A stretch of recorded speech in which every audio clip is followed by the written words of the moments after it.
Londres. Una tarde tranquila en un barrio residencial de clase alta. Richard Collins, periodista de la BBC, conducía su coche por las calles familiares de siempre, sumido en la monótona rutina que precede al fin de la jornada laboral. El tiempo parecía fluir con una pereza casi líquida. En ese preciso instante, un estallido seco y violento, un ¡pum! Gutural, sacudió el habitáculo del vehículo. Su corazón dio un vuelco en el pecho y, en un acto reflejo, pisó el freno con una fuerza desmedida. Empujó la puerta con pánico y saltó al asfalto, el pulso martillándole en las sienes.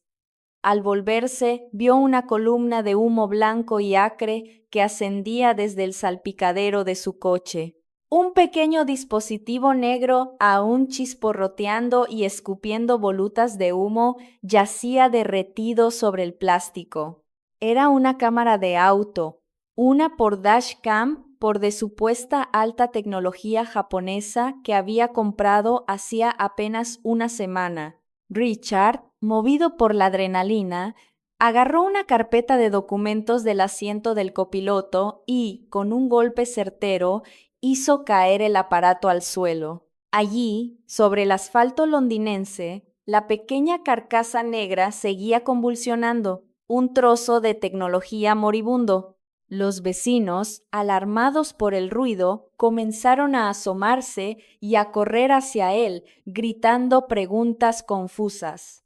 ¿Es un incendio? ¿Estás bien? Pero Richard, con la respiración entrecortada y los ojos fijos en la chatarra humeante, solo pudo musitar para sí mismo, con un hilo de voz cargado de rabia y decepción.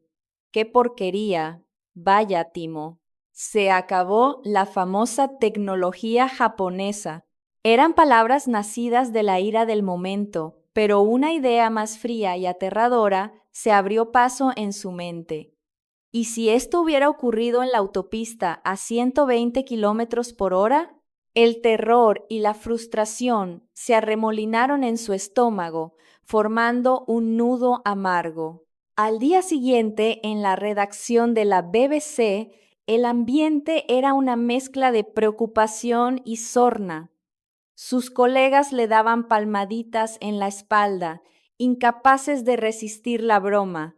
Oye, Richard, hacía tiempo que no teníamos un reportero atacado por su propio equipo, le dijo uno. ¡Qué escándalo! Un dispositivo de seguridad que intenta asesinarte. Eso sí que es una primicia. Las risas, aunque bien intencionadas, no hicieron más que avivar el fuego de la ira y las preguntas que consumían a Richard. ¿Por qué un aparato diseñado para la seguridad explotaba de esa manera?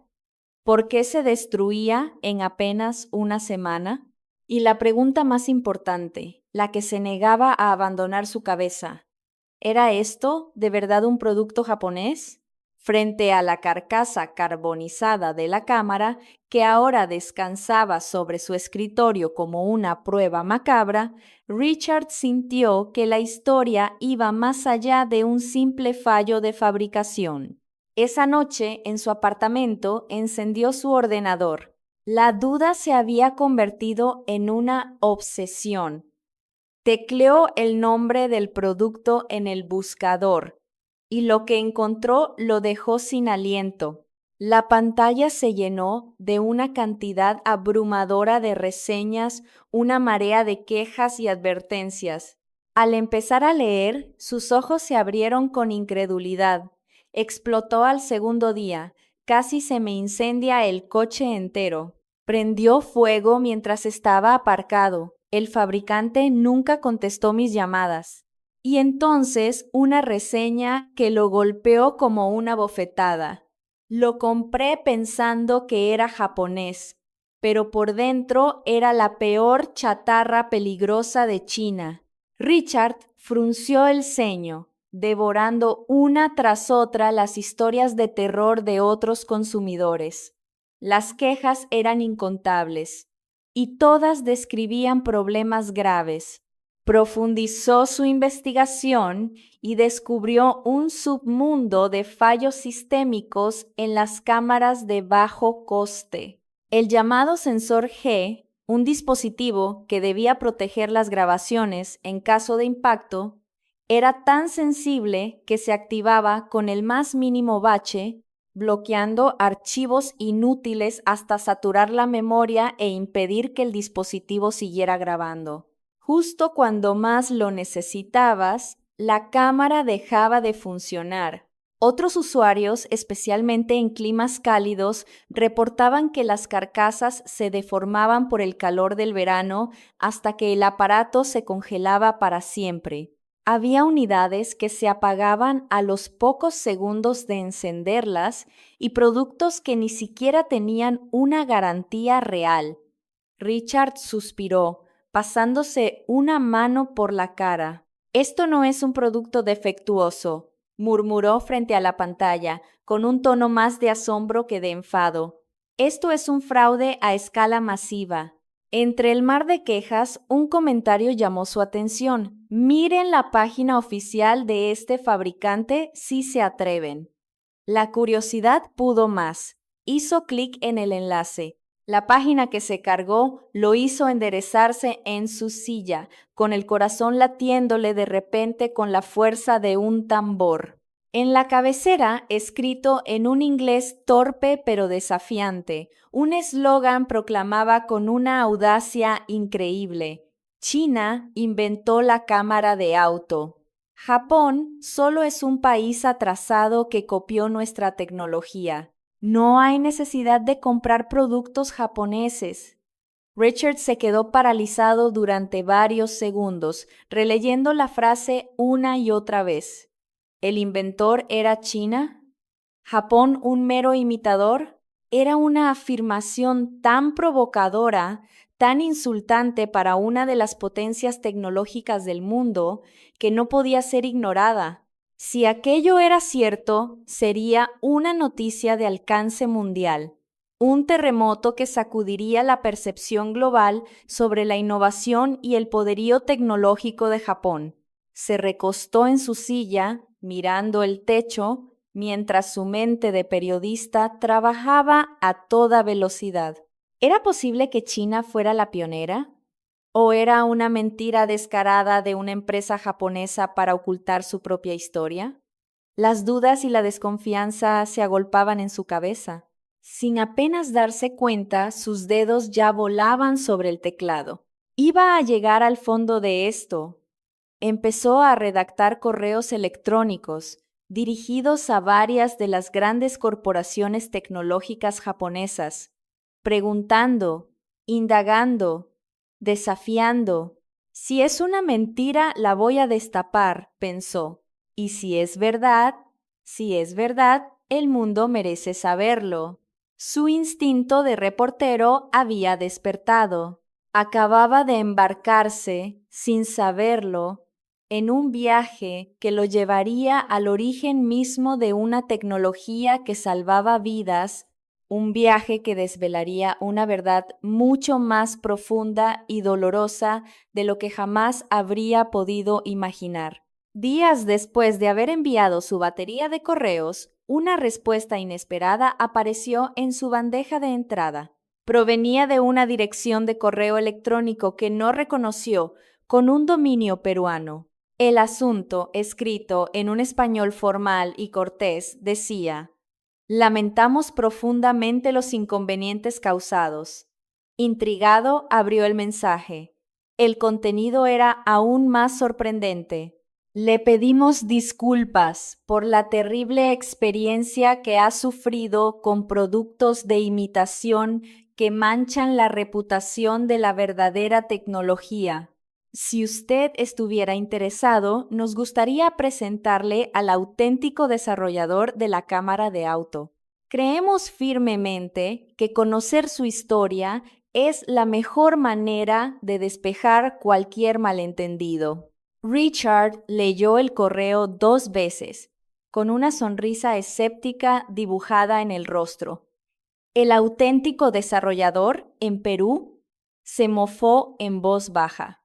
Seguro que es un montaje publicitario, un ingeniero con un guión bien aprendido para limpiar su imagen. Era una reacción cínica, pero la sinceridad y la humildad que destilaba cada palabra del mensaje habían logrado encender la chispa de su curiosidad periodística.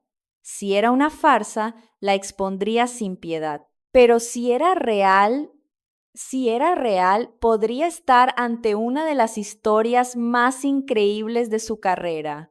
Finalmente, su instinto pudo más que su escepticismo. Presionó el botón de responder y, tras un breve intercambio de correos, tomó una decisión. Iría a Perú. Pocos días más tarde, después de facturar su equipaje en el aeropuerto de Heathrow, Richard se acomodó en su asiento junto a la ventanilla. Mientras el avión comenzaba a vibrar para el despegue, cerró los ojos, sintiendo una extraña mezcla de nerviosismo y excitación. Le esperaban más de 12 horas de vuelo y un viaje a un continente que apenas conocía. Al aterrizar en el aeropuerto Jorge Chávez de Lima, el aire denso y húmedo de la ciudad lo golpeó con una fuerza inesperada. Un contacto de la misteriosa empresa peruana lo esperaba para llevarlo a su destino. Mientras el coche se abría paso por el caótico tráfico limeño, Richard observaba por la ventana un mundo vibrante y desordenado, combis que se cruzaban de forma temeraria, el clamor de los claxones, el pulso de una ciudad que parecía no detenerse nunca. Era un paisaje muy alejado de la ordenada pulcritud de Tokio que había imaginado inicialmente. Dejaron atrás los distritos modernos de Miraflores y San Isidro y se adentraron en una zona más industrial y polvorienta de la ciudad. Finalmente, el coche se detuvo frente a un edificio modesto de una sola planta, con un letrero de metal gastado que decía simplemente Talleres Mateo. No había laboratorios de alta tecnología ni fachadas de cristal y acero. Solo un taller mecánico, con el olor a grasa y metal recién cortado flotando en el aire. «¿Es aquí?», murmuró Richard incrédulo. Entró en una pequeña oficina que hacía las veces de sala de espera. Estaba nervioso, tenso. La puerta se abrió y un hombre apareció en el umbral. Era un hombre de unos 60 años, de complexión delgada pero fuerte, con las manos curtidas por décadas de trabajo y una mirada tranquila y profunda. Llevaba una camisa de trabajo limpia y su rostro reflejaba una serena dignidad. Era Mateo, el ingeniero. «Bienvenido, señor Collins. Soy Mateo. Por favor, tome asiento». Richard se sentó, pero la impaciencia lo consumía. Sin preámbulos, lanzó la pregunta que lo había llevado a cruzar el océano. «¿Es usted realmente el inventor de la cámara de auto?». Mateo hizo una breve pausa. Sus ojos se encontraron con los de Richard y con una voz suave pero firme respondió unas palabras que desarmaron por completo al periodista. «No soy un gran inventor, señor. Soy simplemente un padre». Con la mirada perdida en un punto lejano, como si estuviera reviviendo un recuerdo grabado a fuego en su alma, Mateo comenzó a hablar. Su voz era un susurro sereno, pero cada palabra pesaba como una losa. Fue el 3 de agosto de 1994. Todavía recuerdo aquel día como si fuera ayer. Era una noche de verano en Lima. Mi hijo, Javier, tenía que ir a su academia preuniversitaria. Normalmente iba en autobús, pero ese día, por una casualidad del destino, yo había llegado temprano a casa. Con una alegría estúpida, con la simpleza de un padre orgulloso, le ofrecí mi propia moto para que fuera. «Anda, hijo, llévatela para que te luzcas un poco», le dije entre risas. Nunca, ni en mis peores pesadillas, pude imaginar el tormento que esa decisión me causaría. Mateo se detuvo un instante. Richard vio cómo su puño, apoyado sobre la mesa, se apretaba con una fuerza casi imperceptible, los nudillos blancos por la tensión. Dieron las 10:30 de la noche y no volvía. Mi esposa y yo empezamos a preocuparnos. Seguro se quedó conversando con sus amigos. Nos decíamos, intentando calmar la ansiedad, aferrándonos a cualquier excusa mientras esperábamos oír el sonido de la puerta. Entonces, sonó el teléfono. Era de la comisaría. Mi primer pensamiento fue tan ingenuo, tan ridículo. Pensé que le habían puesto una multa o algo así. Buenas noches, le dije al policía. ¿Mi hijo ha hecho alguna travesura? La voz al otro lado de la línea vaciló por un segundo, un silencio que congeló el aire, y luego dijo, No, señor, su hijo ha fallecido. El silencio que cayó en la pequeña oficina fue absoluto. Richard sintió como si el aire se hubiera vuelto sólido, pesado, irrespirable. Mi mente se quedó en blanco. Le juro, señor Collins, que no recuerdo cómo conduje hasta la comisaría. No recuerdo nada de ese trayecto. Con una precisión dolorosa, Mateo comenzó a describir la escena del accidente. El cruce donde ocurrió todo es un lugar muy iluminado. Hay postes de luz de mercurio que lo bañan todo con una claridad fantasmal, incluso de noche. La reconstrucción oficial dice que había 3 vehículos esperando el semáforo. Un coche rojo, la pequeña moto de mi hijo y detrás de ellos un camión de volteo. Cuando la luz cambió a verde, el coche rojo arrancó y el camión también se puso en marcha. El conductor del camión declaró que solo se dio cuenta de que algo andaba mal cuando sintió un chirrido metálico bajo el chasis. Fue entonces dijo, cuando se percató de que había arrollado algo, Mateo tragó saliva, sus ojos oscurecidos por el recuerdo de la injusticia. Pero el atestado policial contaba una historia diferente. Decía que mi hijo, en su moto, se había metido imprudentemente delante del camión. Y esa conclusión, toda esa terrible acusación, se basaba en una única prueba, el testimonio de una sola persona, una mujer que estaba usando un teléfono público al otro lado de la avenida. Negó con la cabeza lentamente, con una amargura que parecía no haber disminuido con los años. El testimonio de esa mujer estaba lleno de contradicciones. Dijo que no vio el coche rojo que estaba delante de mi hijo. Tampoco recordaba los coches que estaban en el carril de giro a la derecha. ¿Cómo podía tener una visión tan limitada de la escena y, al mismo tiempo, afirmar con tanta seguridad que mi hijo fue quien se cruzó? Javier era un chico prudente, un chico bueno, no era de los que se arriesgaban. Jamás se le habría ocurrido meterse delante de un monstruo de varias toneladas. Simplemente no podía ser verdad, pero la realidad, como tantas veces, fue cruel e indiferente. Después del entierro, en medio de un vacío que no puedo describir con palabras, tomé una decisión. Lo único que me quedaba era un deseo desesperado de saber la verdad. 10 días después del accidente, hice un cartel grande de cartón. Alguien vio el accidente. Se buscan testigos, escribí con letras temblorosas.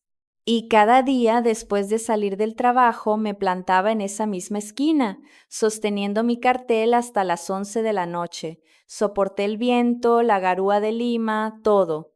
La gente que pasaba era amable. Algunos me dejaban un café caliente sin decir nada. Otros depositaban una flor en la acera y se iban en silencio. Nadie me insultó. Nadie se burló de mi dolor. En esos gestos anónimos encontré un poco de consuelo. Pero el testimonio decisivo, la pieza que faltaba, nunca apareció. Al final, el sistema judicial emitió su veredicto. Mi hijo tuvo el 60% de la culpa. Richard no pudo contenerse y dejó escapar un murmullo de incredulidad. Todo se decidió por un recuerdo ambiguo y un solo atestado. Mateo asintió lentamente y por primera vez levantó la vista y miró a Richard directamente a los ojos.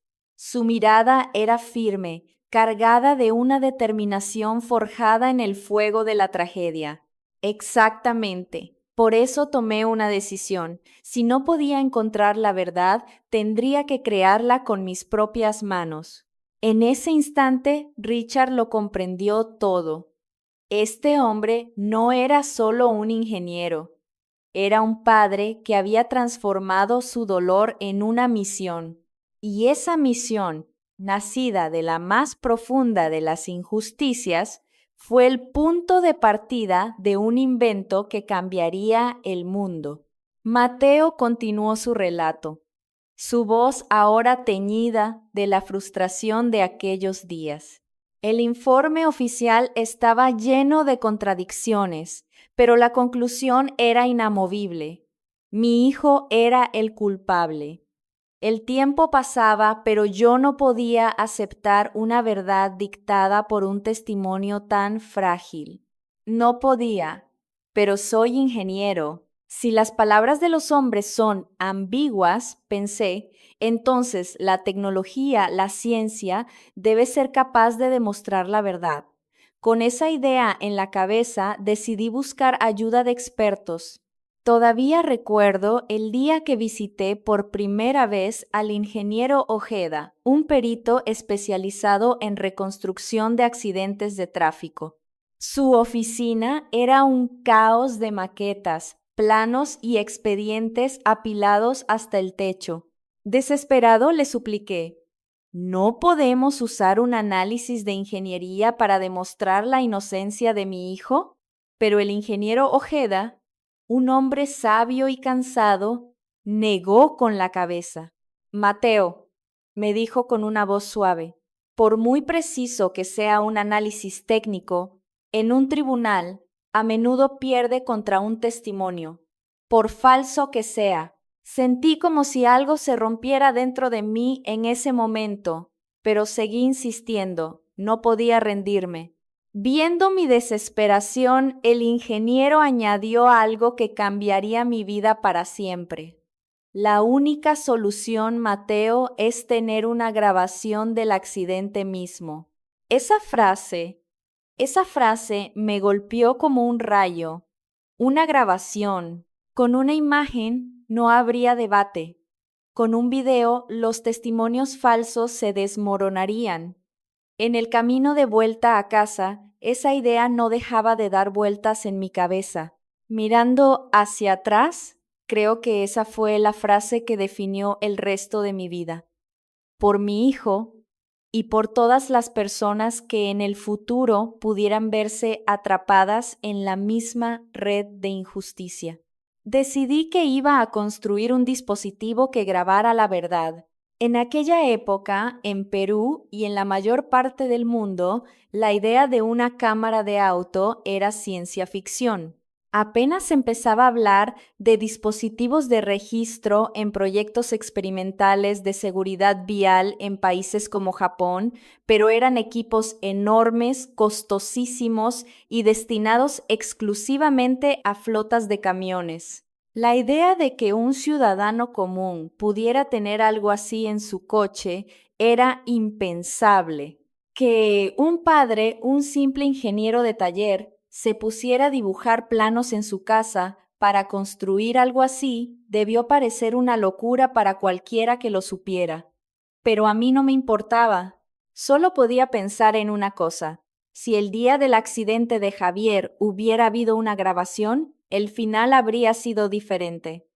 Ese pensamiento me daba una fuerza que brotaba desde lo más profundo de mi ser. Si alguien tenía que construirlo, si era algo necesario para el mundo, entonces tenía que ser yo. Toda su experiencia como ingeniero, su conocimiento de los semiconductores, las herramientas que había acumulado durante años en su pequeño taller, todo comenzó a converger en un único propósito.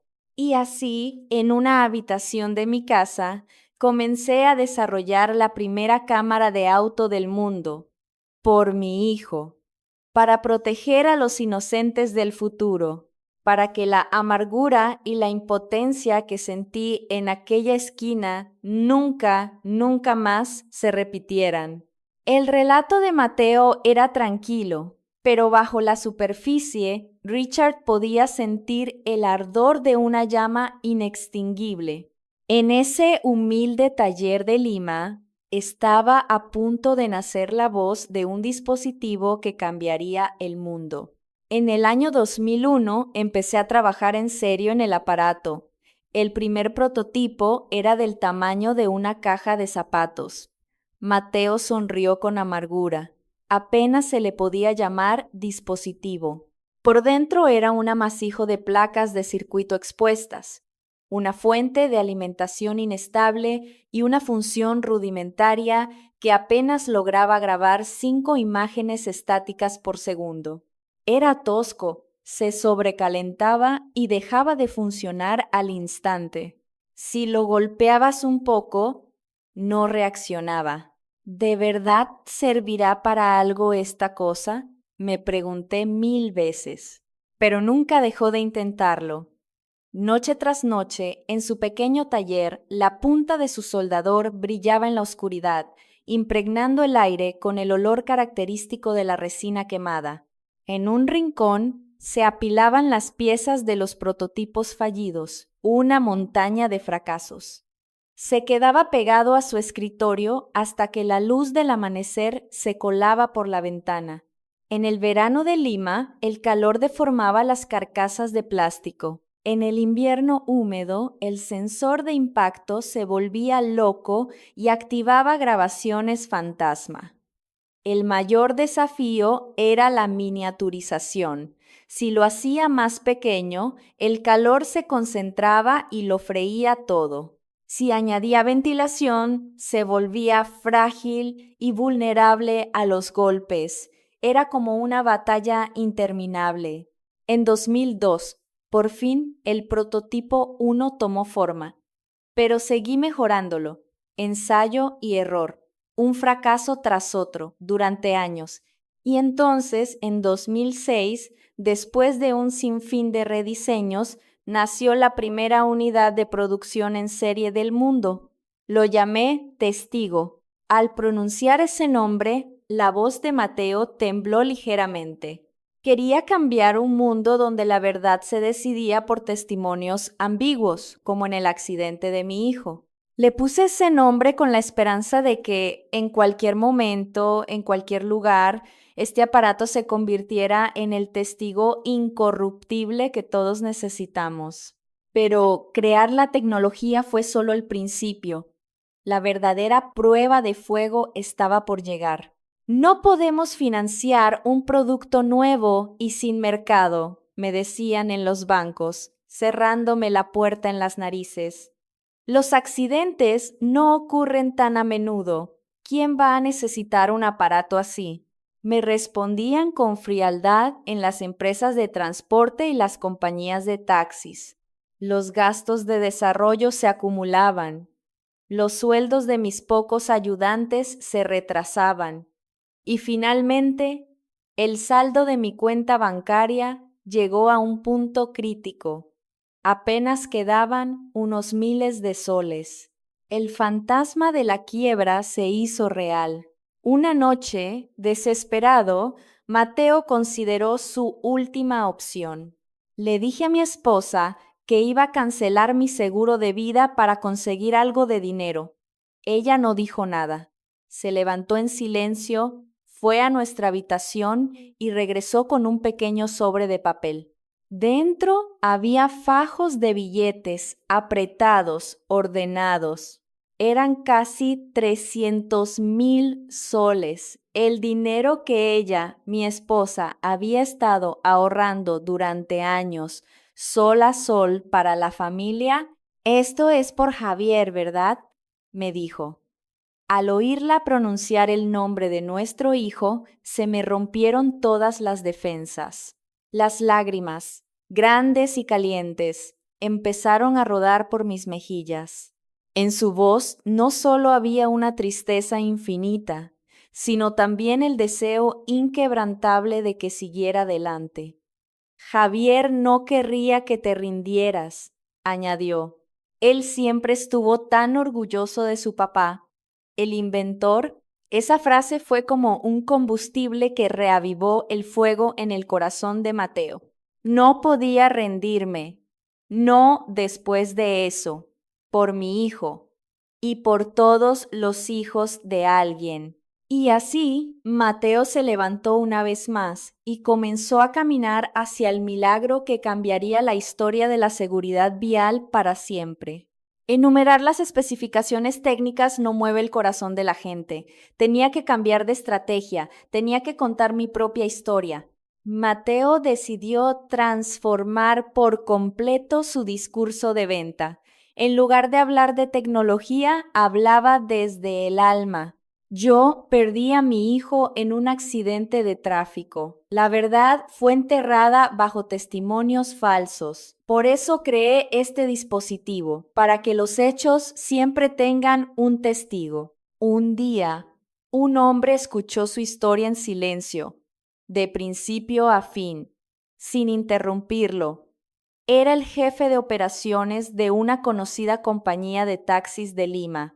Cuando Mateo terminó de hablar, el hombre juntó los dedos sobre su escritorio, pensó durante un largo minuto y finalmente, con voz grave, dijo: «De acuerdo, señor Mateo, vamos a probarlo.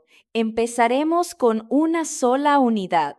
En ese instante, Mateo inclinó la cabeza, abrumado por la emoción, y sintió como un calor inmenso le subía desde el pecho. Unos meses después de la instalación, el informe que recibió de la compañía fue asombroso. Los accidentes han disminuido drásticamente, prácticamente han desaparecido. Los datos eran irrefutables. La tasa de siniestralidad de su flota se había reducido en casi un 70%. La razón era simple, pero increíblemente poderosa. La conciencia de estar siendo observado cambiaba por completo el comportamiento de los conductores. En situaciones donde antes habrían apurado un semáforo en ámbar, ahora frenaban de forma natural. Los cambios de carril se volvieron más cautelosos y los arranques bruscos y adelantamientos temerarios disminuyeron visiblemente. Un taxista veterano lo resumió a la perfección. Con la cámara ahí, uno maneja con más cuidado. Sabe, es como tener un compañero que te vigila, que te cuida la espalda. Por primera vez, Mateo sintió que su tecnología estaba salvando vidas. A partir de ese día, el testigo comenzó a extenderse. Poco a poco, otras empresas empezaron a instalarlo, no solo taxis, sino camiones de reparto, autobuses interprovinciales, todo tipo de vehículos comerciales. Y de todos los rincones del país comenzaron a llegar historias de cómo la verdad por fin estaba siendo protegida. En un accidente en un cruce de la vía de evitamiento, el conductor culpable juraba y perjuraba que había cruzado en verde. Pero la grabación del testigo mostraba, con una claridad demoledora, cómo se había saltado el semáforo en rojo. Por primera vez, la responsabilidad de un accidente que durante décadas se había decidido en un interminable él dijo, yo dije, quedaba establecida por un hecho irrefutable. En otro caso, un ciclista imprudente que se saltó una señal de pare se estrelló contra un coche. Normalmente, el conductor del vehículo habría llevado las de perder, pero gracias al video, la proporción de culpa se invirtió por completo y el conductor se libró de una responsabilidad que no le correspondía. En un incidente de conducción agresiva, una combi acosó a un coche familiar, cerrándole el paso y frenando bruscamente hasta provocar una colisión. Todo quedó grabado. El video fue la prueba clave que demostró la inocencia de la víctima. Un día, Mateo recibió una carta. Dentro del sobre, un texto escrito con una caligrafía cuidada y humilde. Estimado señor Mateo, hace poco tuve un accidente con una bicicleta.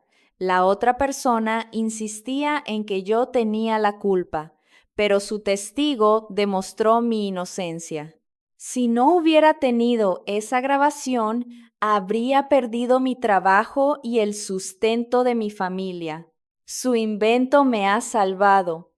Muchísimas gracias. Esa noche, después de leer la carta, Mateo fue al cementerio y se sentó frente a la tumba de su hijo Javier. Normalmente solo rezaba en silencio, pero ese día, por primera vez en mucho tiempo, una pequeña sonrisa se dibujó en su rostro. Javier susurró al viento: tu muerte se está convirtiendo en una fuerza que protege el futuro de otros. Esas palabras, pronunciadas tras un largo y doloroso viaje, fueron el bálsamo que un padre necesitaba para empezar a sanar. Con el paso de los años, las cámaras de auto dejaron de ser exclusivas para vehículos comerciales y empezaron a popularizarse entre los conductores particulares. Para la década de 2010, ya se habían convertido en un accesorio casi estándar en muchos países. La demanda se disparó. Servían para verificar accidentes, para registrar casos de acoso en la carretera, incluso para obtener descuentos en las primas de los seguros. El mercado global creció exponencialmente y, aprovechando ese crecimiento, una avalancha de cámaras de auto de bajo coste fabricadas en China inundó el mundo. Al principio fueron recibidas con entusiasmo por sus precios asequibles, pero pronto empezaron a surgir los problemas. Grabaciones que se detenían a mitad de camino, carcasas que se deformaban con el calor, aparatos que se apagaban de repente. Y lo peor de todo, empezaron a reportarse incendios en varios países. En 2015 ocurrió la tragedia que sacudió al mundo. En Estados Unidos, una cámara de auto de fabricación china se incendió espontáneamente, envolviendo el vehículo en llamas y causando la muerte del conductor. El accidente provocó una investigación de emergencia por parte de la Comisión de Seguridad de Productos del Consumidor de EEE-UU. Los resultados del análisis fueron espeluznantes. El interior del dispositivo estaba repleto de baterías baratas que ignoraban cualquier estándar de seguridad, componentes de ínfima calidad sensibles al calor y especificaciones técnicas falsificadas.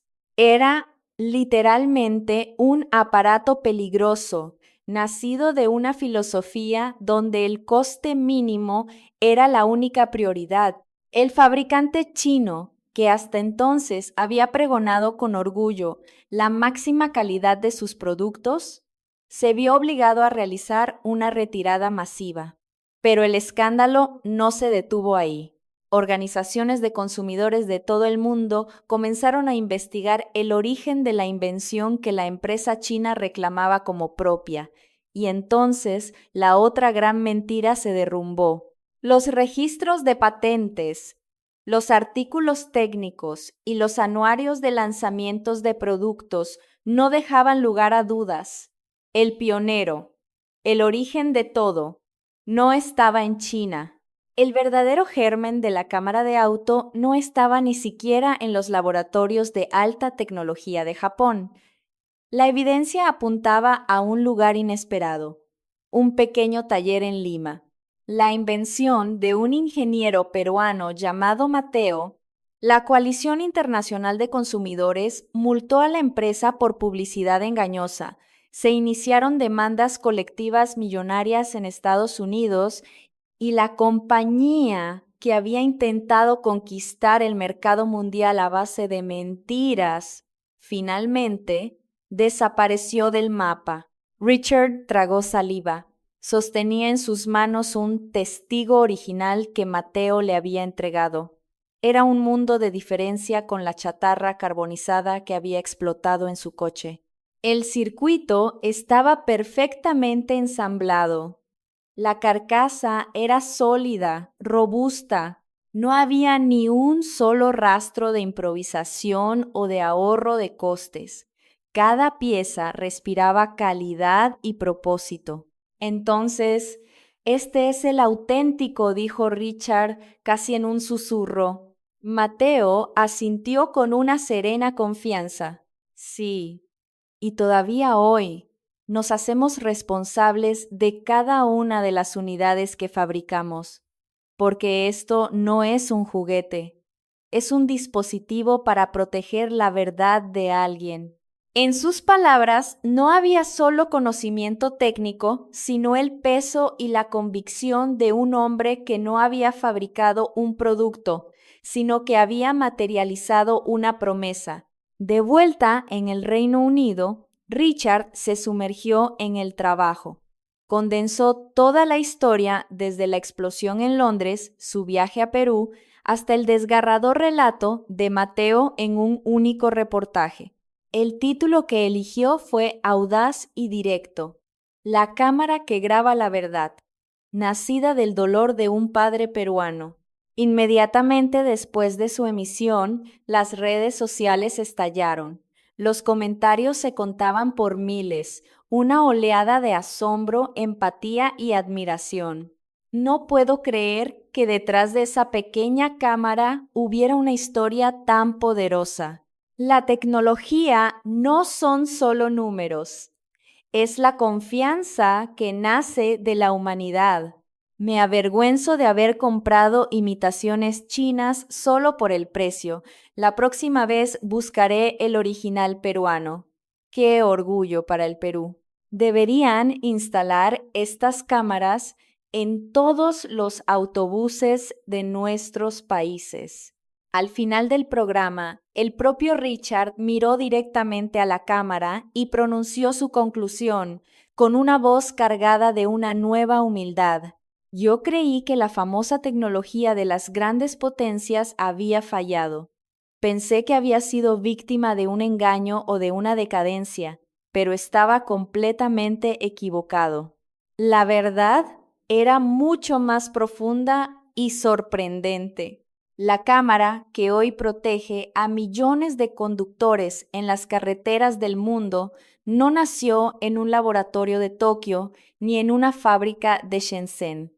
Nació aquí, en el corazón de Lima, del ingenio peruano y del dolor indecible de un padre. Un hombre que, enfrentado a la injusticia, no se rindió, sino que construyó. Un hombre que nos enseñó que la tecnología más avanzada no es la que tiene más megapíxeles, sino la que nace de un propósito humano. El mundo ha sido protegido en silencio por el ingenio peruano, y ya es hora de que el mundo entero conozca la verdad.